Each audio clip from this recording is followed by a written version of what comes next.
بسم اللہ الرحمن الرحیم۔ دو ننھے مجاہدوں کا ابو جہل کو قتل کرنا۔ سیدنا عبد الرحمن بن عوف رضی اللہ تعالیٰ عنہ کہتے ہیں کہ صف بندی غزوہ بدر میں میرے دائیں اور بائیں نوجوان لڑکے تھے۔ میں نے دل میں کہا کہ میرے برابر کوئی آرمودہ کار ہوتا تو خوب ہوتا۔ یہ دونوں نوجوان معاذ رضی اللہ تعالیٰ عنہ اور معوذ رضی اللہ تعالیٰ عنہ تھے۔ ایک نے چپکے سے مجھ سے کہا کہ چچا آپ ابو جہل کو جانتے ہیں؟ جب ہمارے سامنے آئے تو مجھے بتانا۔ دوسرے نے بھی یہی بات آہستہ پوچھی۔ میں نے کہا تم کیا کرو گے اگر اسے دیکھ لو؟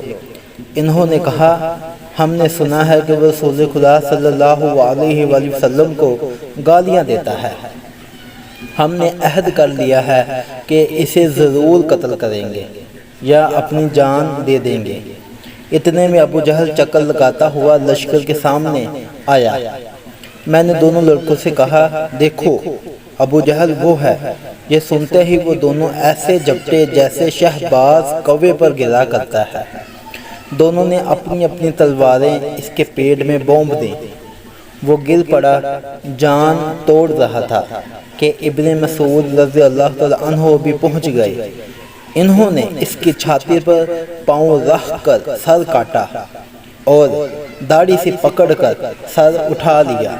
آپ صلی اللہ علیہ وآلہ وسلم نے حرسہ کی خدمات کو منظور فرمایا۔ حوالہ نیچے موجود ہے، آپ دیکھ سکتے ہیں۔ ناظرین کرام، اگر آپ کو یہ ویڈیو اچھی لگی ہو تو ویڈیو کو لائک ضرور کیجیے گا اور چینل کو بھی سبسکرائب کر دیں تاکہ آپ کو تمام آنے والی انفارمیٹیو اور معلوماتی ویڈیو مل سکے۔ اللہ حافظ۔